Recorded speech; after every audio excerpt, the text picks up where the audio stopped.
Well, it's really a weird feeling. I wish I could explain it to you even better than saying that. But go out there and you're so frustrated and you feel like things are just not going your way. I mean, think of this, there were 2 jump balls called. One of them with 2 seconds on the shot clock and the other one with 1 second left on the shot clock, and both of them was going to be our possessions. That makes you think things aren't going really well for you at that moment. And we held them defensively for quite a while there, and we couldn't throw it in the ocean ourselves on the offensive end. The first 5 or 6 minutes of the second half, I thought we got great shots, but we couldn't make anything. And then the first time this year, down the stretch when we really needed some free throws, we missed a bunch of those as well. You know, early in the season we missed a lot of free throws early in the games, but recently we've made a bunch of them down the stretch, and we kept giving them opportunities.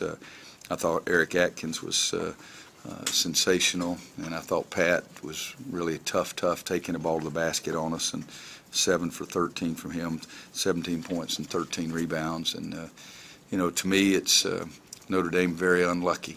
I even told Mike, I said, we were the lucky team tonight. Sometimes you like to have that.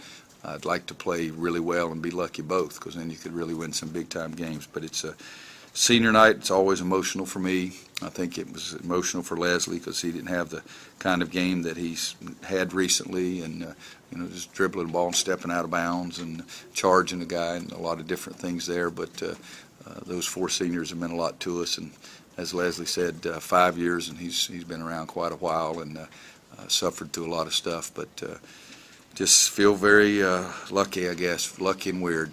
That's all I can tell you. I'd like to be more intelligent. Well, in the past couple of games, what concerns have they raised for you? Everything. Everything. You know, I told them in the locker room, you know, I said Saturday to have a really good year, you got to win some games ugly. I'm tired of winning games ugly. It's better than losing games ugly, but we just we didn't. I really thought we'd have a tremendous sense of urgency today. We played so much harder in practice yesterday than we did in the game today.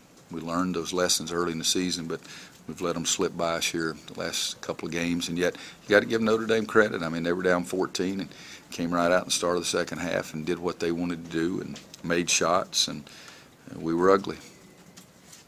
Coach, Syracuse is in the league this year, so that obviously brought the famous zone in, but it seems like there's been a lot more zone in general. Have you guys been practicing more against it this season, or seen it more this season? You know, we have, because teams feel like they should zone us. I mean, you look at our percentages, we're not a good three-point shooting team. It's the first time, and really the first time in 26 years as a head coach I've ever been concerned about a zone. I always loved it when teams played zone because we had great movement. We could shoot the crap out of the ball, and so zones never bothered us. But this year people think that's the way to play us, and there's some teams that have, well, number one, they have their own reasons for playing. Mike's personnel was down, and without Sherman tonight, they lost a player that's really difficult for us to handle up at South Bend, so they played more zone, and we did the right thing for them. We missed shots. Coach, after Notre Dame's hot start in the second half, put Desmond in. I know he's given you good minutes recently. Really, they didn't really score for the next 6 minutes that he was in the game. What's he been able to give you defensively? Well, he's the best defensive player of the big guys, and he can slide his feet well enough to get out on the floor and do some better defensive work against the screen on the ball. He does get back and gets the rebounds as well. It's a little harder for Kennedy, a little harder for Joel. And Joel gave us some good minutes in the first half. It's just the game didn't suit him in my eyes, but I loved his 2 offensive rebounds for baskets in the first half. But Desmond is the best defender of all the post players, but he can slide his feet and get out on the floor, and that kind of offense, that's what you need to run. But I really thought during that stretch there, also I got mad at JP and Leslie and took them out, and Isaiah and Nate did some good things for us defensively. I think those guys picked it up a little bit defensively. Coach, was Nate okay? Pardon? Was Nate okay? Yeah, you know, it's a crazy rule, but if you go out there, you have to take him out. And so unless he's bleeding or something visible, I think the way the rule is, the other coach gets to pick who shoots the foul shot. And, you know, it's the rule, so I can live with that. But it's the reason I tell my guys, if you're going to lay down there, your butt better be hurt.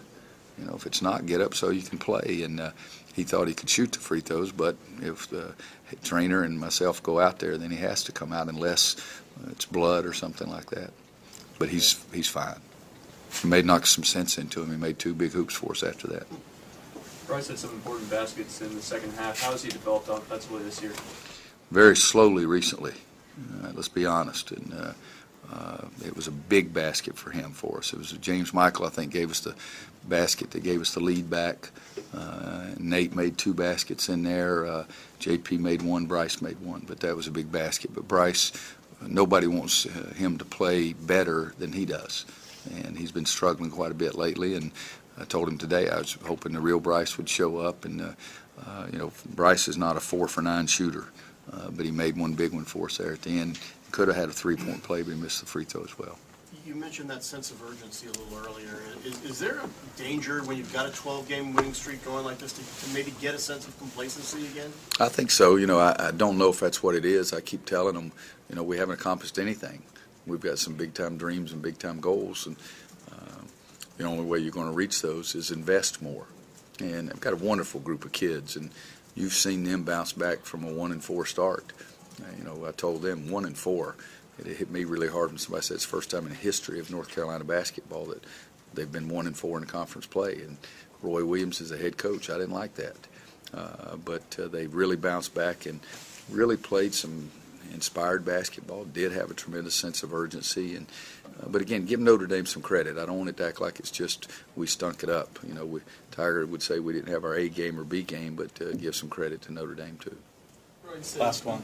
You don't like winning ugly, but is there something to be said, especially going into tournament time, for a game like this where your offense second half is not flowing and make some plays defensively to be able to still win the game? Well, first of all, I said I don't like winning ugly, but it's a heck of a lot better than losing ugly. Okay, Coach Smith was the best. Coach Smith said if we played well, he could take the result, and he was okay with it. I'm not like that. I'm selfish. I want to win the dadgum game.